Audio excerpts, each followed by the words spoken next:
La tâche est simple, hein, puisque vous le connaissez tous, vous l'avez tous vu un jour sur vos petits écrans, puisqu'effectivement il est chroniqueur régulier de la matinale de BFM Télé. Ceux qui sont amateurs de lecture économique également le retrouvent avec son compère Emmanuel Le Chypre sur BFM Business à l'occasion de la librairie de l'économie. Tu interviens assez souvent également dans C'est dans l'air, par exemple, si je t'ai entendu assez fréquemment. Donc, vous le connaissez, bon, il est diplômé de l'École Polytechnique, il est diplômé de l'ENSAE, de Sciences Po. Il est professeur dans une école qui me tient à cœur, et c'est d'ailleurs grâce à cette école que tu es là aujourd'hui, hein, puisqu'il est professeur d'économie à l'ESCP Europe. Et puis, bien, il est surtout l'auteur d'un nombre imposant d'ouvrages. Alors, on en a retenu deux, j'en citerai encore un ou deux autres plus récents, notamment Une histoire vivante de la pensée économique en 2010.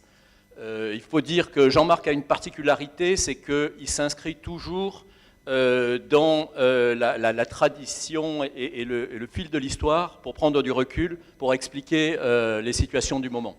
Et je pense que ça, c'est quelque chose qui est extrêmement précieux. Tu as également, tu es l'auteur des 8 leçons d'histoire économique en 2012. En 2012, il a un autre bouquin qui n'est pas mentionné là, mais qui a fait couler pas mal d'encre, et dont le titre d'ailleurs était un peu provocateur, qui s'appelait Ricardo revient. Ils sont tous keynésiens. Donc je pense qu'il aura l'occasion d'y revenir, hein, parce que c'est un peu son dada. Et puis, plus récemment, tu as commis un valse Macron, et le bouquin que vous avez là, Le gâchis français, dont Jean-Marc a accepté de nous faire la dédicace à l'issue de son intervention. Donc je ne sais pas s'il y a un lien entre les différents ouvrages, hein, mais enfin voilà, tu nous diras ça tout à l'heure. Alors, avant de lui passer la parole, juste peut-être 2 points, puisque ça serait intéressant, à mon avis, pour nous, qu'il nous dise également un petit mot sur 2 sujets qui, à mon avis, nous tiennent à cœur. D'abord, il n'a échappé à personne que nous sommes aujourd'hui le 23 juin. Donc, je ne vais pas remonter à la guerre de 100 ans ou à Aliénor d'Aquitaine, mais le mois de juin, si on s'en tient à quelques dates récentes, est assez fertile dans les événements avec nos amis d'Outre-Manche, hein, puisqu'il y a eu un appel historique un 18 juin, il y a eu un débarquement le 6 juin. Alors tu nous diras si le 23 juin restera, selon toi, dans l'histoire. Et puis, il nous semblait intéressant d'avoir le regard de Jean-Marc sur le management de transition. J'y faisais référence tout à l'heure. Vous voyez qu'en France, simplement une entreprise sur 3 y a recours. Ce n'est pas le cas au UK où on est présent, où la majorité des entreprises y ont recours de manière régulière. En Allemagne, Pays-Bas, c'est également le cas. Ça serait intéressant que tu nous dises un peu comment toi tu vois le management de transition, ce que tu en penses. Est-ce que c'est dans le fil de l'histoire, entre guillemets, économique? Est-ce que ça a du sens et de plus en plus, nous l'espérons, dans les mois et les années qui viennent? Bien, écoutez, je vais répondre à ces questions. Je vais m'installer depuis le pupitre de façon à voir bien l'assistance. Et puis, donc, je vais répondre à ces 2 questions et ensuite je vais revenir sur mon exposé à partir du livre qu'on va vous offrir, que je vous dédicacerai bien volontiers tout à l'heure. Et donc, effectivement, j'enseigne à BFM, je parle à BFM, et la matinale c'est BFM Business, donc ne vous trompez pas. Et j'enseigne à l'ESCP, où d'ailleurs tout à l'heure j'irai faire passer le concours d'entrée. Et ça me rassure beaucoup parce que je pense que ce concours me conforte dans l'idée que je pense que j'apporte quelque chose aux étudiants, non pas une connaissance en économie, de toute façon. Ils ont été formés par l'alternative économique, donc ils savent que l'avenir, c'est l'État, la régulation et le Parti communiste. Mais je leur apporte de l'histoire parce que, effectivement, si on leur demande ce qui s'est passé en juin, dans les relations entre la France et l'Angleterre, beaucoup ignorent quelques éléments. Pourtant, il y a Waterloo, évidemment, qui a eu lieu un 18 juin, mais un 18 juin 1429 aussi. On a pulvérisé l'armée anglaise à pâté, et depuis, on n'arrête pas de mettre la pâtée à d'autres armées. En général, d'ailleurs, on a du mal. La grande caractéristique de l'armée française, c'est qu'elle est la meilleure du monde, ce qui permet après à l'ennemi d'être là, au bout de 3-4 semaines à Paris, Et ce qui me permet aussi de conclure ça en disant qu'il est toujours reparti, l'ennemi en question, et donc nous avons peut-être la meilleure armée du monde, mais c'est difficile à prouver. En tout cas, nous avons la meilleure diplomatie, parce qu'à chaque fois, ils sont partis, et à chaque fois, à la fin, on a réussi à persuader le reste du monde qu'on avait gagné. Et c'est quand même assez exceptionnel. Donc, je voudrais profiter de l'occasion aussi pour rendre hommage à nos diplomates. Sur le Royaume-Uni, donc je ne vais pas remonter à la bataille de Patay, je vais aller encore plus loin. Récemment, dans un grand quotidien du soir que nous nous plaisons à porter sous nos bras mais à ne plus lire, et à l'occasion du Brexit, on m'a demandé de faire une lettre ouverte à un Anglais. Alors j'ai demandé s'il fallait qu'il soit toujours vivant. En me disant non, on peut faire une lettre ouverte à un Anglais pour lui demander qu'est-ce qu'il dirait si il devait convaincre ses compatriotes de rester dans l'Union européenne. Alors j'ai proposé d'envoyer une lettre ouverte à Henri III. Réaction immédiate de la rédaction du Monde, mais enfin, Henri III c'est un Français. Je dis non, il y a Henri III qui a été roi de France, mais il y a Henri III Plantagenet qui a été roi d'Angleterre. Alors là, silence au bout du fil. Vous n'avez pas plus récent ? Et alors, pourquoi Henri III Plantagenet ? Je ne vais pas, encore une fois, c'est pas l'objet de l'ensemble de ma intervention, mais Henri III Plantagenet, c'est le fils de Jean Santerre. Nous, on connaît tous Jean Santerre, parce que Jean Santerre, c'est Ivanhoé, c'est Robin des Bois et tout ça. Et Henri III Plantagenet va négocier avec Saint-Louis une réorganisation de relations entre le Royaume-Uni, qui est en fait l'Angleterre à l'époque, l'Écosse n'est pas encore associée à l'Angleterre, entre donc l'Angleterre et la France. Et il va après négocier avec le Saint-Empire parce qu'il veut redéfinir les liens entre l'Angleterre et le reste de l'Europe.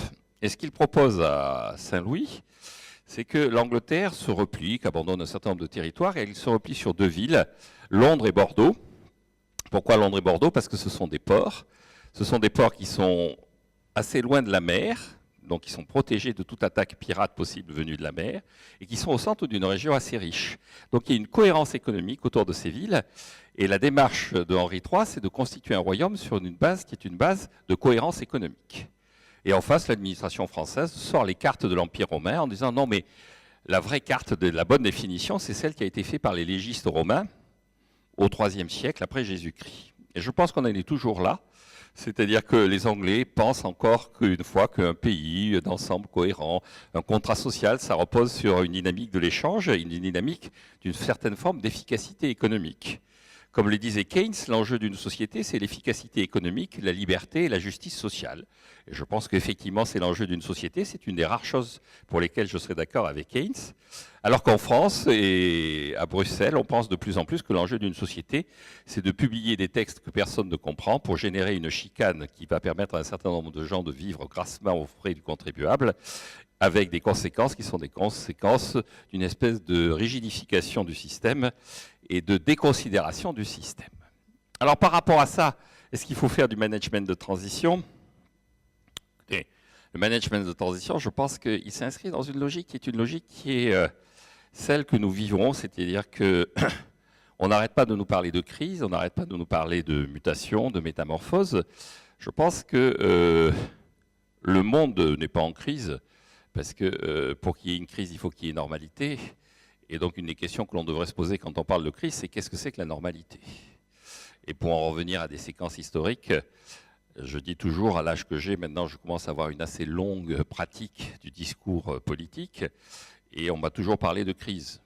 Nous, on vit en ce moment dans la crise qui, à une certaine époque, avait été qualifiée des subprimes, parce que donner à une crise un nom venu d'un pays anglo-saxon, ça lui donne tout de suite une connotation forte, c'est les subprimes. Mais même les subprimes ont disparu. Après, il y a eu la crise des dettes souveraines.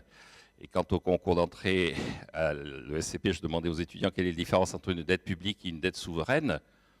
Ils étaient un peu embarrassés et finissaient par trouver une différence. La différence, c'est que dette publique, c'est du français. Dette souveraine, c'est une espèce de jargon issu d'un anglicisme, sovereign debt, et qui est une forme de cuistrerie qui consiste à croire que l'économie est plus puissante intellectuellement quand elle ne parle plus français, mais quand elle parle avec des mots issus de l'anglais. Donc il y en a une formule qui est en français, une autre qui est en cuistre. Et donc, donc ces dettes, ces crises qui nous frappent toutes, elles ont été précédées par d'autres crises. Encore une fois, souvenez-vous à quelle époque est-ce que des dirigeants vous ont dit « mais ça va bien ». Maintenant, on nous dit « ça va mieux », et je vais revenir là-dessus, mais ça va bien. Et écoutez, ça va bien, moi je maintiens, la seule personne qui m'ait dit « ça va bien », C'est le général de Gaulle, quand il a présenté ses vœux le 31 décembre 1967, il a expliqué comment il avait remis de l'ordre dans l'économie en 1967 au travers d'un certain nombre de décisions dont il était assez fier et qui en réalité étaient catastrophiques. Mais il a conclu son discours en disant « Je sens que l'année 1968 sera sereine ».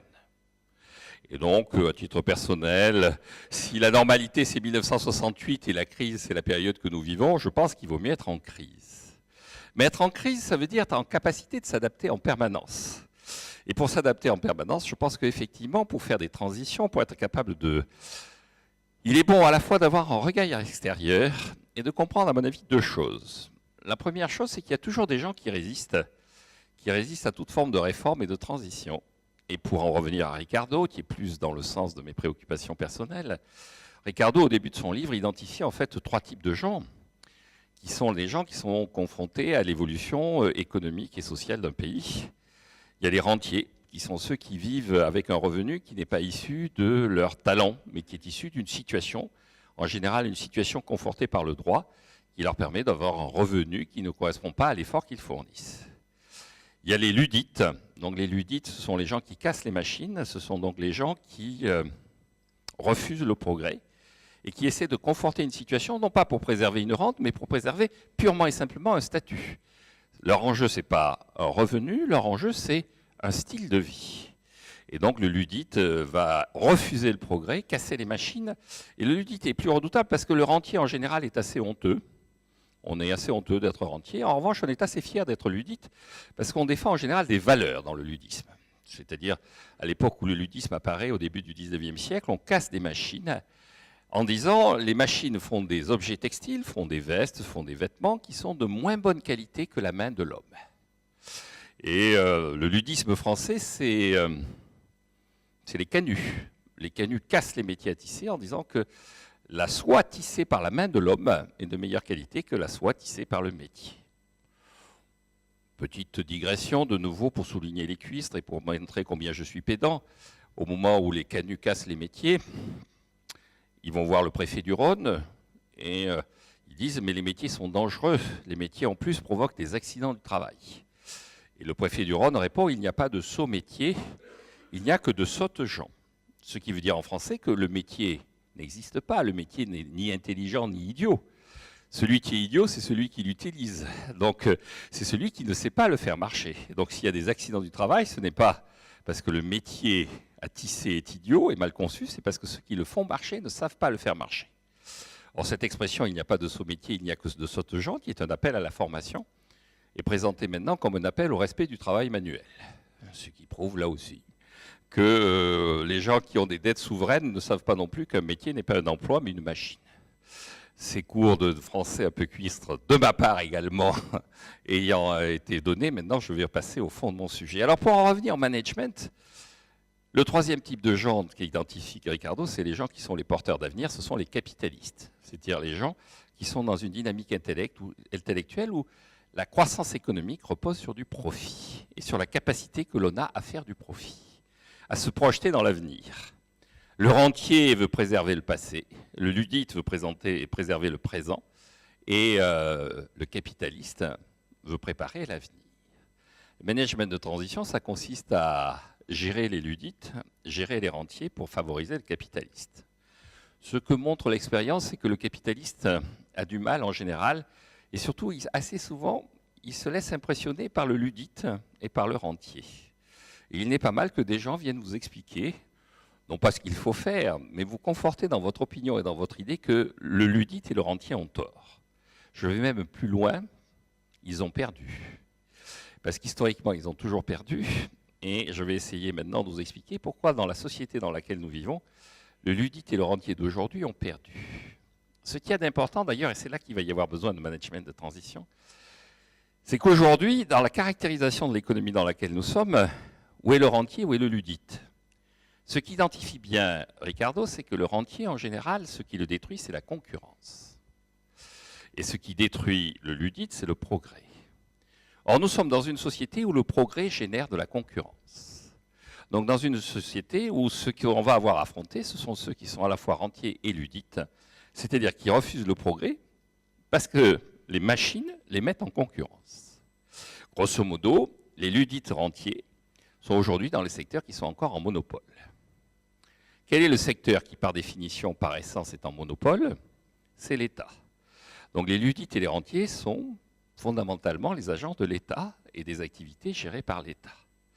Alors pourquoi c'est intéressant et c'est important, et je reviendrai là-dessus, je vais faire maintenant une analyse de la situation, mais je reviendrai là-dessus dans ma conclusion, c'est que pour la première fois, l'État face au refus de la transition, face au refus de l'action, va avoir un double rôle, et un double rôle qui se confond.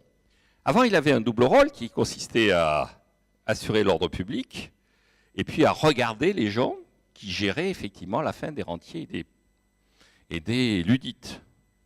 Concrètement, les ludites, ce sont nos amis sidérurgistes. Ils essaient de résister en espérant qu'on va construire des hauts fourneaux en Lorraine pour refaire de l'acier comme dans les années 1950, voire 1850. La réponse de l'État face à la révolte ludite, c'est d'envoyer la police. Et puis de temps en temps, nos chefs de l'État vont en Lorraine dire l'avenir de l'acier français est garanti. J'ai compris, je sais ce qu'il faut faire, on va mettre de nouveau des hauts fourneaux et tout ça. Et depuis 1979, année du premier plan acier, aucune des promesses faites aux sidérurgistes n'a été tenue. Donc on vient les voir, on leur ment, on les amuse, et puis l'histoire se prolonge. Quand je dis ça, c'est faux, car en regardant bien le dossier, Nicolas Sarkozy leur a tenu une fois une promesse. Je ne sais pas si vous vous souvenez, un jour, par un froid mois de janvier, il est allé leur dire qu'il allait épouser Carla Bruni, et il l'a fait. Il l'a fait. Alors, je ne sais pas si cette promesse tenue leur a donné satisfaction à eux. Je pense qu'à lui, ça lui a donné satisfaction. Je ne me prononcerai pas sur le fait de savoir quel degré de satisfaction ça a donné à Carla Bruni. Toujours est-il que les ludites étaient des gens qui étaient extérieurs au pouvoir politique, extérieurs à l'État. Aujourd'hui, les ludites, ils sont concentrés dans l'État. J'en ai une preuve simple, c'est que dans ma biographie, je tiens un éditorial dans Les Échos. Donc hier, j'appelais à augmenter le budget militaire. Mais mes deux précédents éditoriaux, j'en avais fait un où je disais, écoutez, les sidérurgistes, il vaut mieux assurer leur formation et assurer leur transition, faire du management de transition, préparer le départ, faire venir des gens, leur expliquant quel est le lieu, quels sont les lieux, quels sont les types d'activités qui leur sont ouverts. Et puis, donc, j'ai eu les réactions habituelles, 2 ou 3 syndicalistes me menaçant d'une balle dans la nuque, etc. Bon, tout ça, j'ai l'habitude. Et puis, l'article suivant, je disais que le centre du ludisme, le repère et le repère de ludites, c'était l'URSSAF. Parce que l'URSSAF veut qualifier les gens qui sont en Uber en salariés.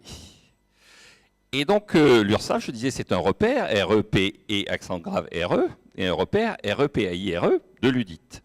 Ça sert de référence aux ludites, et c'est le concentré des ludites. Alors là, tombereau d'insultes. Parce que s'attaquer aux sidérurgistes, tout le monde s'en fout, les mecs, ils vont disparaître. S'attaquer aux rentiers ludites de la fonction publique, là, on heurte beaucoup de monde. Et ils ne vont pas se laisser faire. Et le sidérurgiste, il balançait des boulons sur les CRS. Le ludite URSSAF, professeur d'université, médecin, il balance des articles dans Le Monde. Donc, grosso modo, on ne s'en aperçoit pas quand ça se passe dans la sidérurgie lorraine. On s'en aperçoit de moins en moins parce qu'on lit de moins en moins la presse quand ça se passe dans la presse quotidienne. Mais l'arme est la même, c'est d'essayer de refuser la transition. Alors, est-ce que cette transition s'impose à nous? Est-ce que notre économie est en train de vivre vraiment une transition? Est-ce que ça va mieux? Alors, juste une remarque par rapport au livre que, éventuellement, je vous signerai tout à l'heure.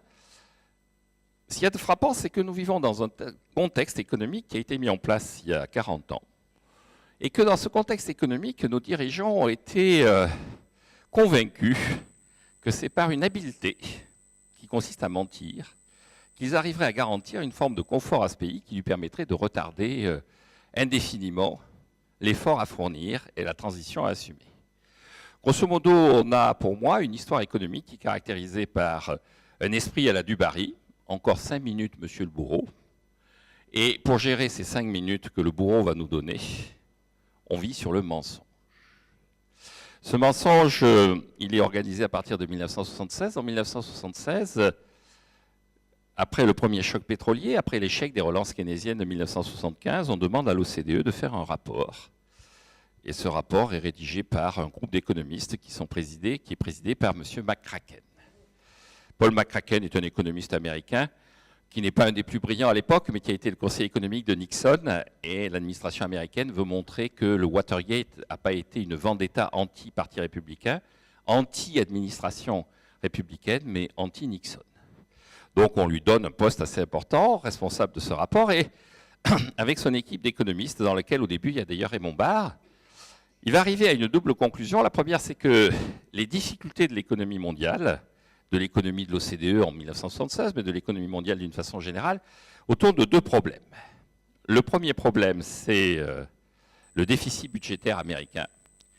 Et le deuxième problème, c'est l'absence de concurrence sur le marché du travail en Europe, qui fait que les salaires ne se forment pas de façon conforme à la productivité marginale des salariés. Et il conclut en disant que ces deux problèmes peuvent être effacés, noyés dans l'inflation.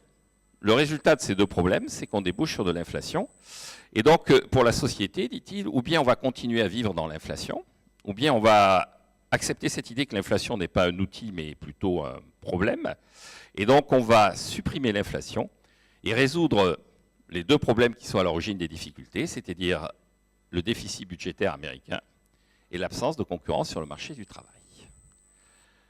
Lorsque le rapport arrive en débat au G7, le président des États-Unis, entre-temps, ça se passe en 1978, le temps que tout le monde digère le rapport, en 1978, le président des États-Unis, Carter, dit « Bon, sur la base de ce rapport, on est d'accord, on va tolérer un peu d'inflation pendant un certain temps, le temps qu'on retrouve les bases saines d'une croissance durable. » Une croissance durable, c'est du progrès technique, des hommes qui travaillent, du progrès technique qui se traduit sous forme de productivité. Or, Carter dit, écoutez, un peu d'inflation, ça ne peut pas faire de mal. D'ailleurs, le véritable enjeu, explique-t-il, c'est de soutenir l'activité économique par le déficit budgétaire, mais de faire en sorte que ce déficit budgétaire soit le moins pénalisant pour les générations futures, et donc de maintenir des taux d'intérêt très bas. Il va d'ailleurs faire voter en 1978 une réforme des statuts de la Réserve fédérale, qui a exactement les mêmes statuts que la Banque centrale européenne, contrairement à ce qu'on nous raconte, notamment en termes de rapport à l'inflation et à la croissance. Mais la différence, c'est qu'on rajoute juste une petite phrase dans le statut de la Réserve fédérale, disant que sa mission est de maintenir des taux d'intérêt à long terme les plus bas possibles. Or, qui emprunte sur la base de taux d'intérêt à long terme, et donc qui est favorisé par cette mesure, c'est l'État. Et donc, la constitution intellectuelle américaine est là en disant l'inflation, bon, évidemment, on va faire de la concurrence pour essayer de calmer l'inflation, mais l'inflation, quand elle est d'origine monétaire et quand elle est soutenue par le déficit budgétaire américain, c'est un moyen de passer une phase difficile. La délégation américaine va d'ailleurs expliquer aux Allemands, qui sont remontés comme des coucous contre cette décision, elle va leur expliquer que c'est une phase de transition. Il ne s'agit pas d'installer le déficit budgétaire et éventuellement l'inflation qui le nettoie durablement dans le paysage économique. Il s'agit d'avoir une transition de 5-10 ans avant la reprise d'une croissance qui serait une croissance de plus portée par le progrès technique et moins par l'énergie bon marché, comme ça avait été le cas dans les années 50-60.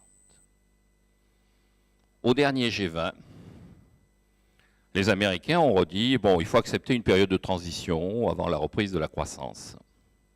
Et les Allemands, qui avec le temps deviennent de plus en plus insolents, en 1976-78, dès qu'il y avait un Allemand qui ouvrait la bouche, on lui disait « Tu étais où entre 33 et 45 ?» Et le mec disait « Oh, excusez-moi, j'avais oublié. » Et donc, bon, le débat était tranché. Maintenant, quand on dit à Mme Merkel « T'étais où entre 33 et 45 ?» Elle répond « Je suis né en 1954. » Et non seulement je suis né en 1954, mais j'ai vécu pendant 40 ans dans un régime de dingue. Donc, s'il y a des gens qui ont une critique à me faire, qui viennent m'expliquer un peu. Bon. Et donc, elle devient de plus en plus arrogante. Et donc les Allemands, au dernier G20, ont dit aux Américains, écoutez, ça fait 40 ans que vous nous dites qu'on va faire de la dette, du déficit, qu'on nettoiera tout ça par de l'inflation, en attendant la reprise économique. Or, simultanément, vos économistes sont en train de nous dire qu'on va rentrer dans une phase de stagnation séculaire. Donc vous nous dites, on fait de l'inflation, de la dette pour attendre la reprise, mais la reprise, elle est dans 100 ans. C'est un peu inquiétant, non? Oh, les Américains, ils sont pragmatiques, hein, vous savez, on verra. on verra, America First, voilà, bon, et puis, très bien. On verra, l'important c'est de maintenir les taux d'intérêt très bas, et puis pour le reste, on verra.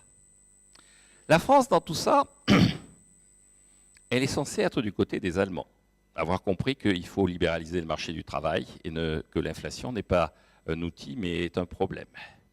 En tout cas, c'est ce qu'elle n'arrête pas de dire aux Allemands.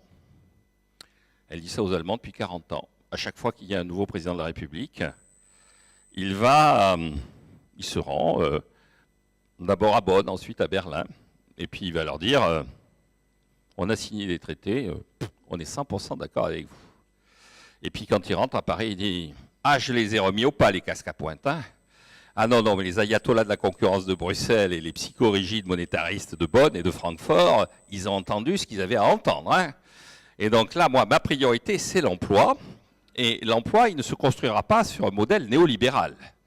Avec la forme ultime de ce discours de Jacques Chirac un jour qui nous avait appris que le libéralisme, c'était pire que le communisme. Bon, les casques à pointe, ils n'en reviennent pas quand ils entendent ça. Ils se disent, non mais le mec, même pour faire de la démagogie, il y a un moment où on reste dans le vraisemblable quand on fait de la démagogie. Il y a quand même un moment où le grotesque détruit le propos que l'on tient. Et donc, nous mentons donc aux Allemands et nous mentons aux Français. Nous mentons aux Français avec un discours simple qui est toujours le même, c'est ma priorité, c'est l'emploi. D'ailleurs, le premier à avoir utilisé cette formule de façon systématique, c'est François Mitterrand en 1981, qui avait expliqué que sa priorité, c'était l'emploi. Et vous vous souvenez, en 1993, après la défaite électorale de la gauche et le fait que dans la période de cohabitation, il restait toujours au pouvoir, mais enfin, il n'avait plus l'effectivité du pouvoir, elle était dans la cohabitation entre les mains du Premier ministre de l'époque, qui était Édouard Balladur. Il y a un journaliste qui, à l'occasion du 14 juillet, lui dit « Votre priorité, c'était l'emploi. Il y avait 2 millions de chômeurs quand vous avez été élu, maintenant il y en a 3 millions. Heureusement que c'était votre priorité, parce que si ça n'avait pas été votre priorité, on serait à combien? À 4 millions, à 5 millions ?» Et donc, François Mitterrand a cette formule qui est rentrée dans l'histoire. Contre le chômage, on a tout essayé. Donc vous avez une classe politique qui vient aux élections en nous disant « Ma priorité, c'est l'emploi », et qui met un peu comme dans les contrats, vous savez, d'assurance que personne ne lit, nous leur lit, tout ça. Il y a après une petite astérix en bas de page en disant « Mais j'y peux rien ». C'est-à-dire, ils définissent une priorité, et en face, ils mettent le fait qu'ils sont totalement impuissants. C'est une forme de mensonge. Se donner comme objectif un objectif dont on sait, dont on prétend, dont on affirme qu'il est inaccessible, c'est une forme de mensonge. Alors où nous en sommes par rapport à ça? Nous en sommes au fait que ça va mieux. Et ça va mieux, et je pense que les gens qui pensent qu'on est en train de nous enfumer avec ça ne sont pas cohérents. Pourquoi? Parce que les critiques qui s'abattent en ce moment sur Hollande, bon alors on peut le critiquer, et puis même ça devient tellement facile, le mec, il n'y a pas une connerie qui lui échappe, dès qu'il y a une connerie à faire, paf, c'est un don. Entre le fait qu'il fait toutes les conneries possibles et imaginables et partout où il passe il pleut, ça devient une espèce de mécanisme qui est un mécanisme quasiment païen. Il y a une espèce il y a un déterminisme derrière tout ça, c'est pas possible. Il y a quelque chose de bizarre, d'étrange, il y a une espèce de déterminisme derrière tout ça. Mais les gens qui le critiquent sont ceux qui ont voté le traité européen TSCG. Toute la droite de gouvernement a voté le traité européen TSCG. Or, dans ce traité, qu'est-ce qu'il y a? Il y a le fait que l'économie est cyclique.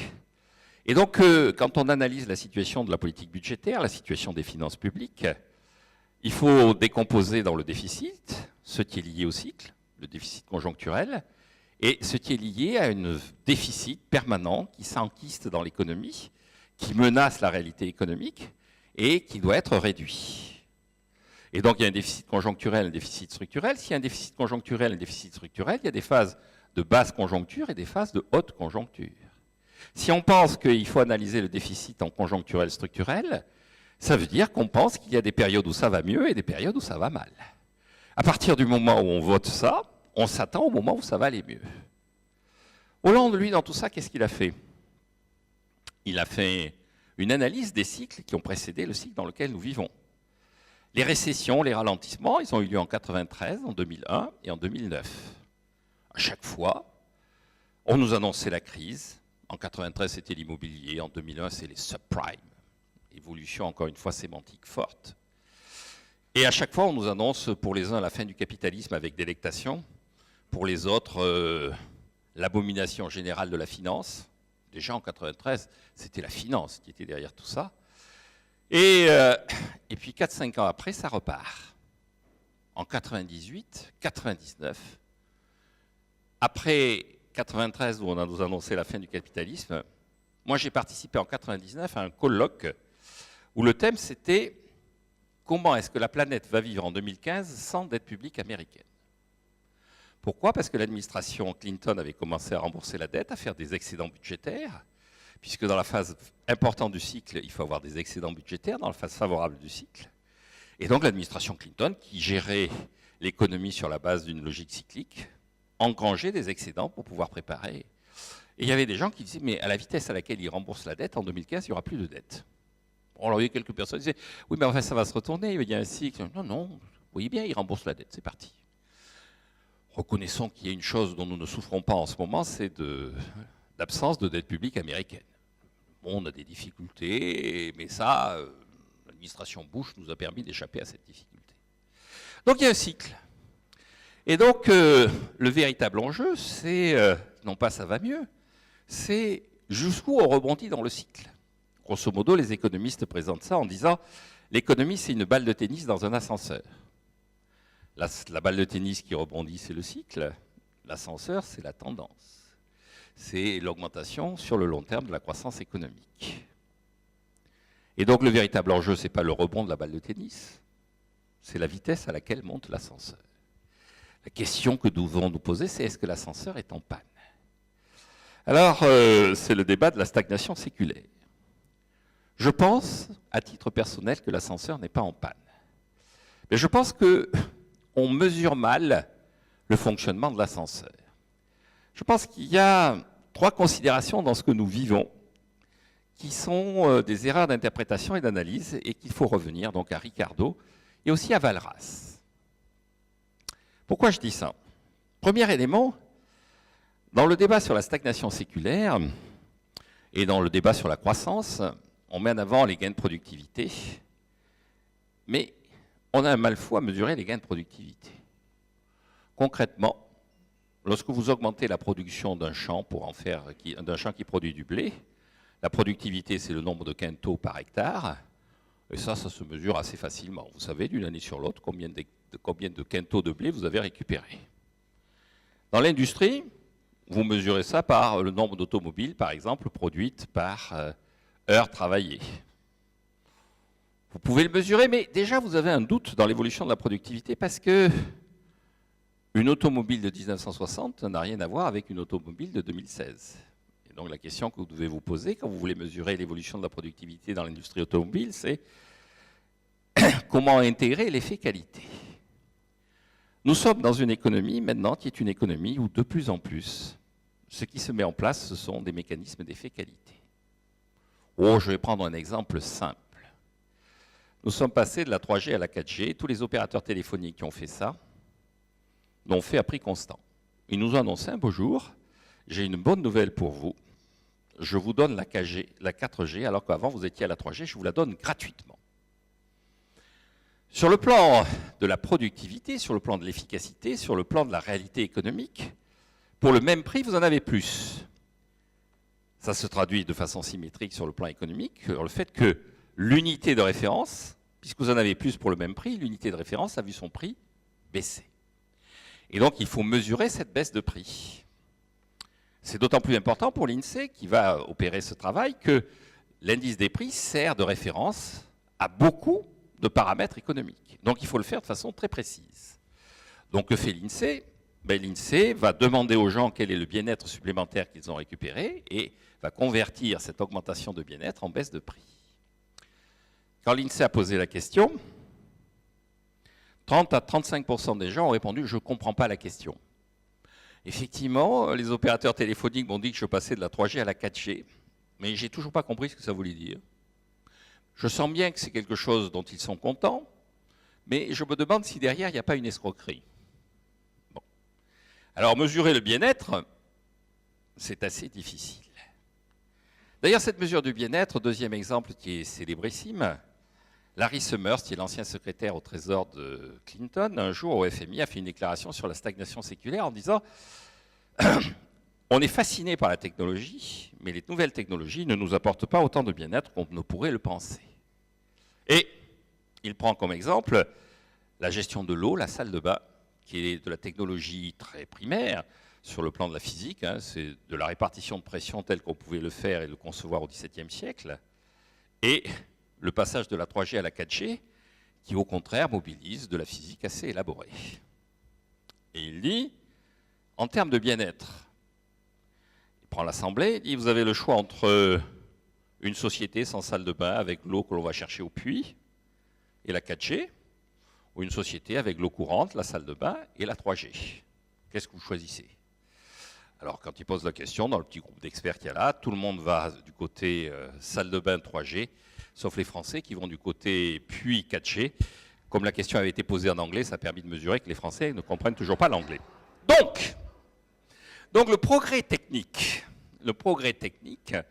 dans lequel nous sommes est un progrès technique qui nous apporte du bien-être, mais que nous avons du mal à mesurer. Alors, deuxième élément sur ce progrès technique, c'est que les prix, dans mon exemple, baissent.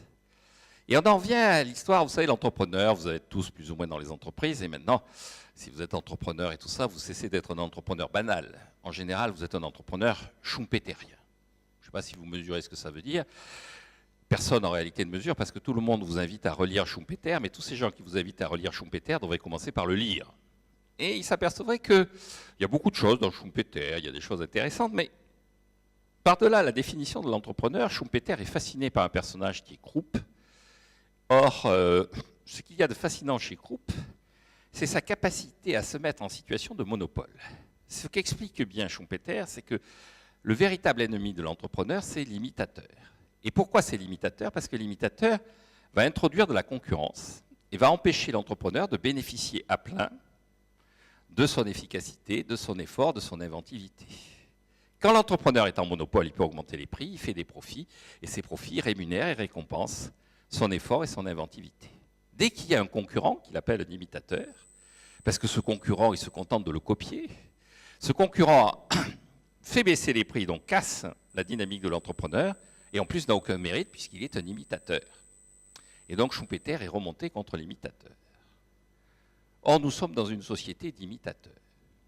Nous sommes dans une société de concurrence. Nous sommes dans une société où se multiplie en permanence la concurrence. Schumpeter dit d'ailleurs, le grand économiste français, c'est mondial, d'ailleurs c'est Walras, et Walras a théorisé une chose, qui est la concurrence, à partir de l'idée que quand on rentre dans un magasin, on est capable, quand on voit le prix qui est affiché, de dire est-ce que ce prix est le bon prix, ou est-ce qu'il n'y a pas un autre magasin, pas très loin, où il y aurait un prix inférieur qui me permettrait d'obtenir la même chose pour moins cher. Et Walras dit c'est ça la concurrence, c'est la capacité à se dire quelque part il y a un autre endroit où le prix est moins cher. Et Schumpeter dit cette idée est sympathique, séduisante mais idiote, parce que comme l'homme ne sera jamais atteint du don d'ubiquité, quand vous êtes dans un magasin, vous êtes dans l'incapacité de savoir quel est le prix qui est pratiqué par les autres magasins. Donc le commissaire-priseur walrasien est une invention intéressante mais absurde. Sauf que le commissaire-priseur walrasien, il est là. Chaque fois qu'on rentre dans un magasin, on est toujours en capacité de savoir quel est le prix pratiqué ailleurs. Et donc on rentre dans une société qui est une société de concurrence, où la mutation est une mutation qui va être une mutation autour de la concurrence. Et donc, dans le passage de la 3G à la 4G, ce qui est important, c'est d'essayer de voir de combien le prix a baissé. Et d'une façon plus générale, ce qui va évoluer, ce n'est pas la productivité, mais c'est le niveau général des prix. La transmission, et ça c'est le deuxième élément clé de ce que nous vivons, la transmission essentielle et fondamentale de l'efficacité ne passe plus par une augmentation mesurable de la productivité, mais passe par une baisse des prix. Concrètement, nous rentrons dans une société où, à la différence de la société que l'on nous décrit comme étant magique, la société des 30 Glorieuses, on n'aura plus hausse des salaires, redistribution de la productivité sous forme de hausse des salaires et correction en cas d'inadéquation entre cette hausse des salaires et l'évolution effective de la productivité par l'inflation. On va avoir baisse des prix, diffusion de l'efficacité économique par baisse des prix, augmentation du pouvoir d'achat par baisse des prix et correction éventuelle des erreurs par chômage, mutation, transformation. Cette société de concurrence, elle est partout. J'arrête pas de dire que dans ma génération, et c'est le troisième point, on avait constitué un capitalisme monopoliste d'État parce que la concurrence ne pouvait pas s'exprimer. Grosso modo, la SNCF avait un monopole. On pouvait contourner ce monopole en faisant de l'autostop. C'était du marché noir. Quand vous êtes en monopole et que ce monopole est garanti par la loi, il y avait une rente, et contre cette rente, vous avez un marché noir. Aujourd'hui, ce marché noir a gagné. C'est-à-dire que la concurrence, vous avez la concurrence théorisée, officielle, qui menace la SNCF, c'est la Deutsche Bahn.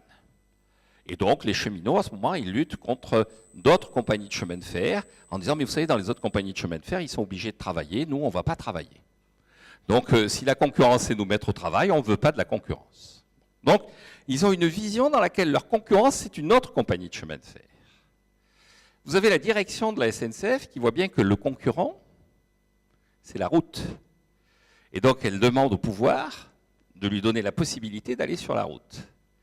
Ça s'appelle la loi Macron et les autocars. Et puis, il y a la réalité sociale. Il y a nous. Nous, mais Blablacar. L'autostop, c'est devenu le covoiturage. Et le covoiturage, c'est devenu une institution économique. L'autostop, c'était gratuit. Blablacar, c'est payant.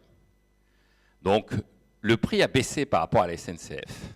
Mais le prix a augmenté parce qu'on a mis dans le secteur marchand un certain nombre d'activités qui étaient des purs échanges de troc.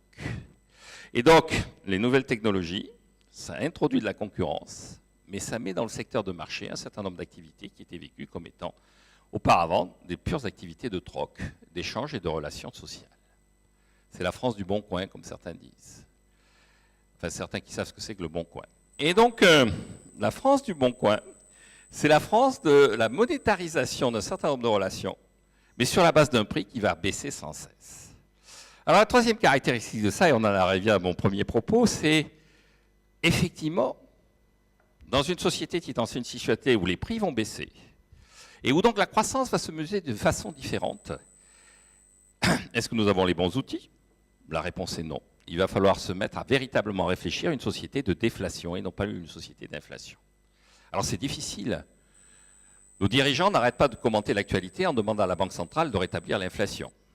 Et comme la Banque centrale est absolument incapable de le faire, elle se réfugie dans le mystère.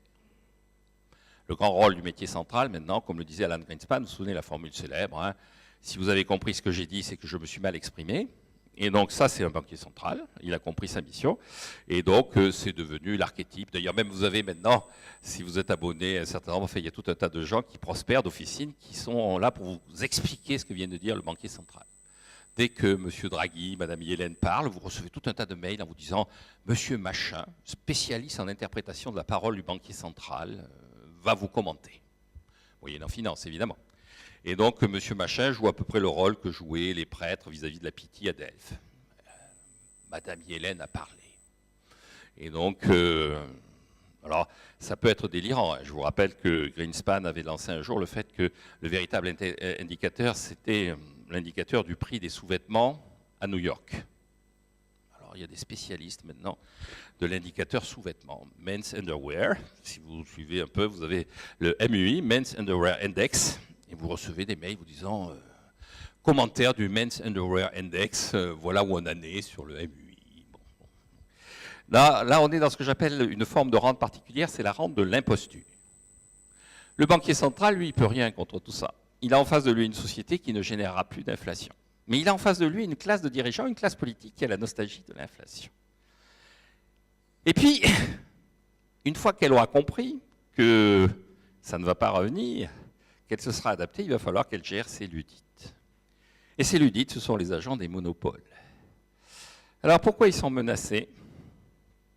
Ils sont menacés parce que, moi par exemple, lorsque je donne des cours à mes étudiants, ils ne m'écoutent pas. Bon, en soi, c'est pas grave, moi je m'écoute, donc c'est déjà un auditeur dans la salle qui est content. Et jusqu'à présent, j'ai toujours été en conformité, enfin, en accord avec moi-même. Je ne me dispute pas devant les étudiants avec moi-même en disant « mais non, je n'avais pas dit ça la dernière fois, c'est scandaleux ». J'en suis à peu près cohérent. Et fondamentalement, s'ils ont un problème Ils vont sur Internet. Il y a des MOOC.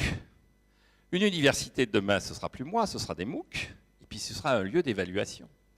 Car la société d'aujourd'hui, ce qu'elle génère, ce n'est pas de la transmission de savoir, c'est de la transmission d'informations. Et dans la transmission d'informations, ce qu'elle génère, c'est de l'évaluation de la façon dont le processus se met en place.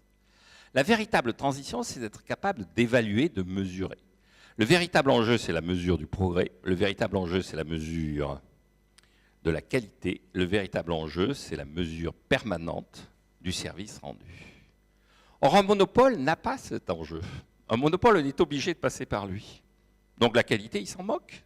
Il est là. Il est incontournable. Or, ces monopoles sont attaqués par les nouvelles technologies qui génèrent en permanence un marché noir que les pouvoirs publics vont être obligés de transformer en marché réel. Donc l'éducation va être complètement transformée. Autre élément qui va être complètement transformé, la santé. Sur la santé, nous avons deux monopoles. Nous avons un monopole qui est le monopole de la sécurité sociale. Mais ce monopole est en train de mourir. En 1995, on a nationalisé la sécurité sociale, sans le dire. Mais quand on fait voter une loi de financement de la sécurité sociale, c'est une forme de nationalisation. En 1995, un gouvernement qui se disait de droite a pris une décision à côté de laquelle les décisions prises par l'Union soviétique étaient modérées. C'est le Parlement dans ce pays qui décide si nous avons le droit d'être malades ou pas. Ils arrêtent l'enveloppe de maladie de l'année prochaine. La maladie, ce n'est pas un choix politique. La maladie, c'est un aléa de la vie. Et un aléa de la vie, ça ne se détermine pas par une instance politique, ça se détermine et ça se gère par des assurances. D'ailleurs, ça s'appelle assurance maladie. À partir du moment où on gère de façon arbitraire, totalitaire et politique une assurance, elle est morte. Et donc la sécurité sociale, son avenir, c'est d'être l'opérateur historique de la privatisation des dépenses d'assurance maladie. On y est prêt. Je pourrais faire un test, d'ailleurs je vais le faire. Vous êtes probablement tous inscrits au régime général, pour la plupart d'entre vous, vous qui êtes salariés. Ceux qui ne sont pas salariés sont au RSI, donc je vous apporte tout mon soutien moral. Et bon, pour tous ceux qui ne sont pas au RSI, ceux qui sont au régime général, vous êtes rattachés à une caisse primaire d'assurance maladie. Il y a un président de cette caisse primaire d'assurance maladie. Il est censé vous représenter, puisqu'il représente le monde des malades face à la réalité des médecins et du monde médical. Donc c'est un personnage qui a un mandat de votre part. Comment s'appelle-t-il? Jusqu'à présent, chaque fois que j'ai posé cette question dans une assemblée, il y a ceux qui ne comprennent pas la question, comme le passage de la 3G à la 4G, mais que c'est cette histoire de caisse primaire d'assurance maladie, j'ai une carte vitale, et puis voilà. Et le reste, bon. Et ceux qui comprennent la question sont effarés en se disant, mais c'est vrai, comment il s'appelle? La seule fois où j'ai quelqu'un qui m'a répondu, c'était... Et donc il y a quelqu'un qui s'appelle Machin. J'étais un peu impressionné, un peu déstabilisé, me demandant si le mec faisait ça au bluff. Et il a précisé, c'est moi le président de la caisse primaire d'assurance maladie. Donc il savait, c'est le seul endroit où il savait. Plus personne ne sait. Donc ce système est mort, ce système est en monopole, ce système est à bout de souffle, et ce système est miné par le fait que les nouvelles technologies... Quant aux hôpitaux, M. Barthelone, le président de l'Assemblée nationale qui était candidat à la présidence de la région, avait fait de longues déclarations pour condamner notamment la brutalité et l'esprit de profit de M. Hirsch, qui essaie de remettre de l'ordre à la PHP avec une certaine efficacité et un certain courage. Et il s'est fait le grand défenseur des principes de la PHP. Et puis, épuisé par la campagne électorale, il est allé consulter à l'hôpital américain de Neuilly. C'est-à-dire que vous avez le discours, puis vous avez la réalité. Alors, pris en flagrant délit, quand même, il dit non, non, mais c'est parce qu'à l'hôpital américain de Neuilly, je pouvais voir le professeur Machin. Ah bon, vous l'avez vu, le professeur Machin? Oh, sauf que le professeur Machin, il est professeur à New York. Et il ne l'a pas vu parce que le professeur Machin fait ses consultations depuis New York. Parce qu'aujourd'hui, avec les nouvelles technologies, un grand professeur de médecine est en concurrence non pas avec son voisin de bureau, mais il est en concurrence avec quelqu'un qui est à New York, quelqu'un qui est à Singapour et quelqu'un qui est à Tokyo. Et donc, la concurrence est là. Le véritable enjeu, c'est de la gérer. Alors, conclusion de tout ça. Je pense qu'au point où nous en sommes, ça va mieux, parce que sur le plan conjoncturel, ça va mieux. Et ça va mieux parce qu'il y a un cycle. La balle de tennis est en train de remonter. Ce que je trouve intéressant d'ailleurs, c'est que de tous les présidents de la République, celui qui a le mieux compris ça, c'est l'actuel président de la République.